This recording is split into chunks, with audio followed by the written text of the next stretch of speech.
Section 1 of The Way of Peace by James Allen. Recording by Algie Pug. Section 1. The Power of Meditation. Spiritual meditation is the pathway to divinity.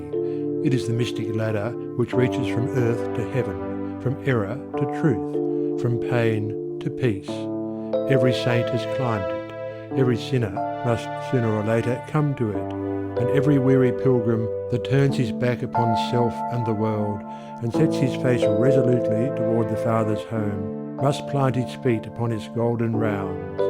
Without its aid you cannot grow into the divine state, the divine likeness, the divine peace, and the fadeless glories and unpolluting joys of truth will remain hidden from you. Meditation is the intense dwelling in thought upon an idea or theme, with the object of thoroughly comprehending it. And whatsoever you constantly meditate upon, you will not only come to understand, but will grow more and more into its likeness, for it will become incorporated into your very being, will become, in fact, your very self.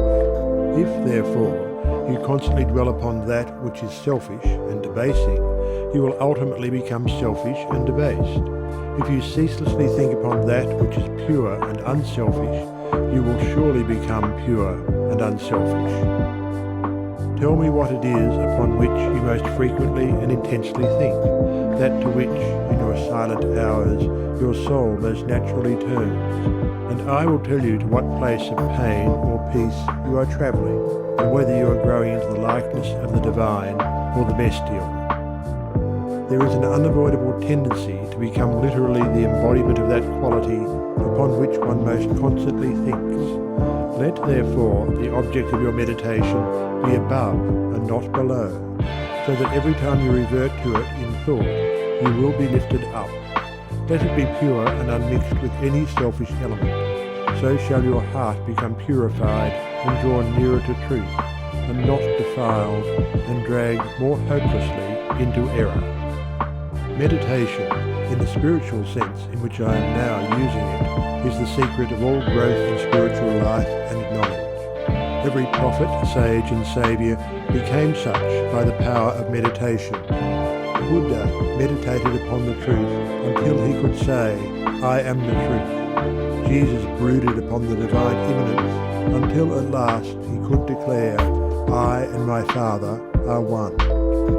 Meditation centered upon divine realities is the very essence and soul of prayer. It is the silent reaching of the soul toward the eternal. Mere petitionary prayer without meditation is a body without a soul, and is powerless to lift the mind and heart above sin and affliction. If you are daily praying for wisdom, for peace, for loftier purity, and a fuller realization of truth, and that for which you pray is still far from you, it means that you are praying for one thing while living out in thought and act another. If you will cease from such waywardness, taking your mind off those things, the selfish clinging to which debars you from the possession of the stainless realities to which you pray, if you will no longer ask God to grant you that which you do not deserve, or to bestow upon you that love and compassion which you refuse to bestow upon others, but will commence to think and act in the spirit of truth, you will, day by day, be growing into those realities, so that ultimately you will become one with them. He who would secure any worldly advantage must be willing to work vigorously for it, and he would be foolish indeed, who, waiting with folded hands, expected it to come to him for the mere asking. Do not then vainly imagine that you can obtain the heavenly possessions without making an effort. Only when you commence to work earnestly in the kingdom of truth will you be allowed to partake of the bread of life.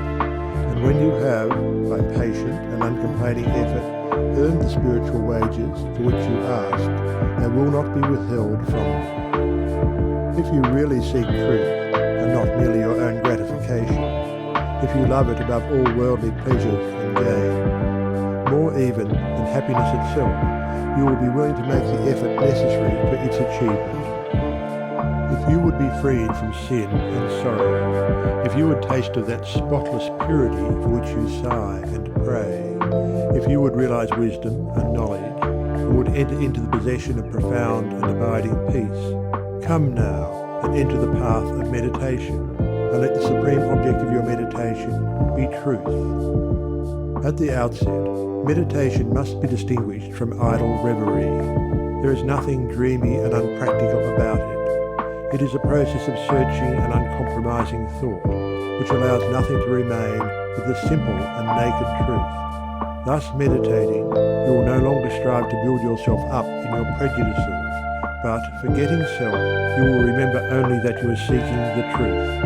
And so you will remove, one by one, the errors which you have built around yourself in the past, and will patiently wait for the revelation of truth, which will come when your errors have been sufficiently removed. In the silent humility of your heart, you will realize that there is an inmost centre in us all where truth abides in fullness, and around, wall upon wall, the gross flesh hems it in. This perfect, clear perception, which is truth, a baffling and perverting carnal mesh blinds it and makes all error. And to know rather consists in opening out a way whence the imprisoned splendour may escape, than in effecting entry for a light supposed to be without. Select some portion of the day in which to meditate, and keep that period sacred to your purpose. The best time is the very early morning, when the spirit of repose is upon everything. All natural conditions will then be in your favour. The passions, after the long bodily fast of the night, will be subdued. The excitements and worries of the previous day will have died away, and the mind, strong and yet restful, will be receptive to spiritual instruction. Indeed, one of the first efforts you will be called upon to make will be to shake off lethargy and indulgence. And if you refuse, you will be unable to advance, for the demands of the spirit are imperative. To be spiritually awakened is also to be mentally and physically awakened. The sluggard and the self-indulgent can have no knowledge of truth. He who, possessed of health and strength, wastes the calm, precious hours of the silent morning in drowsy indulgence is totally unfit to climb the heavenly heights. He whose awakening consciousness has become alive to its lofty possibilities, who is beginning to shake off the darkness of ignorance in which the world is enveloped, rises before the stars have ceased their vigil, and, grappling with the darkness within his soul, strives, by holy aspiration, to perceive the light of truth while the unawakened world dreams on. The heights by great men reached and kept were not attained by sudden flight, but they, while their companions slept, were toiling upward in the night. No saint, no holy man, no teacher of truth ever lived who did not rise early in the morning. Jesus habitually rose early and climbed the solitary mountains to engage in Holy Communion. Buddha always rose an hour before sunrise and engaged in meditation, and all his disciples were enjoined to do the same. If you have to commence your daily duties at a very early hour, and are thus debarred from giving the early morning to systematic meditation, try to give an hour at night, and should this, by the length and laboriousness of your daily task, be denied you, you need not despair, for you may turn your thoughts upward in holy meditation in the intervals of your work, or in those few idle minutes which you now waste in aimlessness. And should your work be of that kind which becomes by practice automatic, you may meditate while engaged upon it. That eminent Christian saint and philosopher, Jacob Boehme, realized his vast knowledge of divine things whilst working long hours as a shoemaker. In every life there is time to think, and the busiest, the most laborious, is not shut out from aspiration and meditation. Spiritual meditation and self-discipline are inseparable. You will therefore commence to meditate upon yourself so as to try and understand yourself. For, remember, the great object you will have in view will be the complete removal of all your errors in order that you may realize truth. You will begin to question your motives, thoughts, and acts, comparing them with your ideal and endeavouring to look upon them with a calm and impartial eye. In this manner, you will be continually gaining more of that mental and spiritual equilibrium, without which men are but helpless straws upon the ocean of life. If you are given to hatred or anger, you will meditate upon gentleness and forgiveness, so as to become acutely alive to a sense of your harsh and foolish conduct. You will then begin to dwell in thoughts of love, of gentleness, of abounding forgiveness. And as you overcome the lower by the higher, there will gradually, silently steal into your heart a knowledge of the divine law of love, with an understanding of its bearing upon all the intricacies of life and conduct. And in applying this knowledge to your every thought, word and act, you will grow more and more gentle, more and more loving, more and more divine. And thus, with every error, every selfish desire, every human weakness, by the power of meditation is it overcome, and as each sin, each error is thrust out, a fuller and clearer measure of the light of truth illumines the pilgrim's soul. Thus meditating, you will be ceaselessly fortifying yourself against your only real enemy, your selfish, perishable self, and will be establishing yourself more and more firmly in the divine and imperishable self that is inseparable from truth. The direct outcome of your meditations will be a calm spiritual strength, which will be your stay and resting place in the struggle of life. Great is the overcoming power of holy thought, and the strength and knowledge gained in the hour of silent meditation will enrich the soul with saving remembrance in the hour of strife, of sorrow, or of temptation. As, by the power of meditation, you grow in wisdom, you will relinquish more and more your selfish desires, which are fickle, impermanent, and productive of sorrow and pain, and will take your stand with increasing steadfastness and trust upon unchangeable principles, and will realize heavenly rest. The use of meditation is the acquirement of a knowledge of eternal principles, and the power which results from meditation is the ability to rest upon and trust those principles, and so become one with the eternal. The end of meditation is, therefore, direct knowledge of truth, God, and the realization of divine and profound peace. Let your meditations take their rise from the ethical ground which you now occupy. Remember that you are to grow into truth by steady perseverance. If you are an Orthodox Christian, meditate ceaselessly upon the spotless purity and divine excellence of the character of Jesus, and apply his every precept to your inner life and outward conduct, so as to approximate more and more toward his perfection. Do not be as those religious ones who, refusing to meditate upon the law of truth and to put into practice the precepts given to them by their master, are content to formally worship, to cling to their particular creeds, and to continue in the ceaseless round of sin and suffering. Strive to rise, by the power of meditation, above all selfish clinging to partial gods or party creeds, above dead formalities and lifeless ignorance. Thus, walking the highway of wisdom, with mind fixed upon the spotless truth, you shall know no halting place short of the realization of truth. He who earnestly meditates first perceives the truth, as it were, afar off, and then realizes it by daily practice. It is only the doer of the word of truth that can know of the doctrine of truth, although by pure thought the truth is perceived, it is only actualized by practice.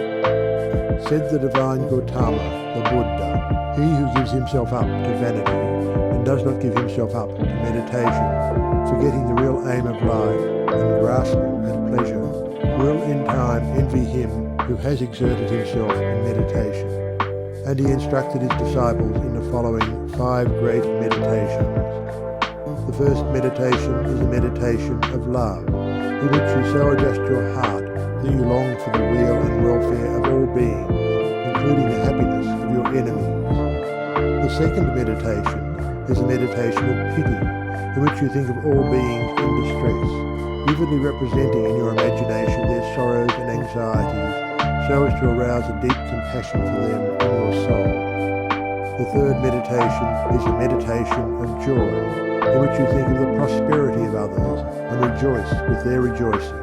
The fourth meditation is a meditation of impurity, in which you consider the evil consequences of corruption, the effects of sin and diseases, how trivial often the pleasure of the moment, and how fatal its consequences.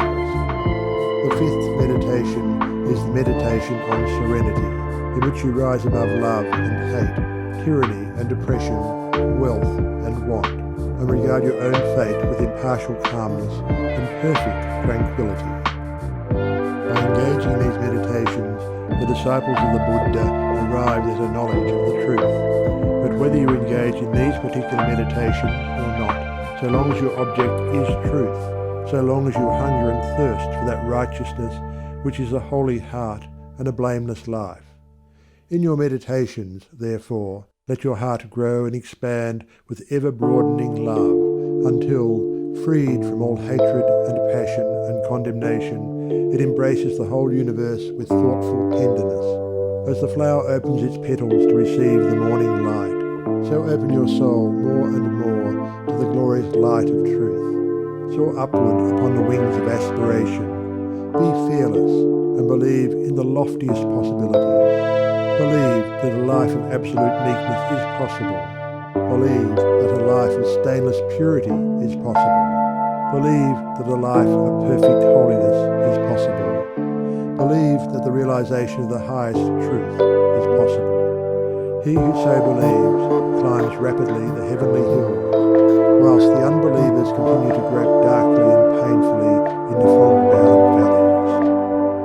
So believing, so aspiring, so meditating, divinely sweet and beautiful will be your spiritual experiences, and glorious the revelations that will enrapture your inward vision. As you realize the divine love, the divine justice, the divine purity, the perfect law of good, or God, great will be your bliss and deep your peace. All things will pass away, and all things will become new. The veil of the material universe, so dense and impenetrable to the eye of error, so thin and gauzy to the eye of truth, will be lifted, and the spiritual universe will be revealed. Time will cease, and you will live only in eternity. Change and mortality will no more cause you anxiety and sorrow, for you will become established in the unchangeable, and will dwell in the very heart of immortality. Star of wisdom. Star that at the birth of Vishnu, birth of Krishna, Buddha, Jesus, told the wise ones heavenward looking, waiting, watching for thy gleaming in the darkness of the night time, in the starless gloom of midnight. Shining herald of the coming of the kingdom of the righteous, teller of the mystic story of the lowly birth of Godhead in the stable of the passion, in the manger of the mind soul. Silent singer of the secret of compassion, deep and holy, to the heart with sorrow burdened, to the soul with waiting years. Star of all surpassing brightness, thou again dost deck the midnight, thou again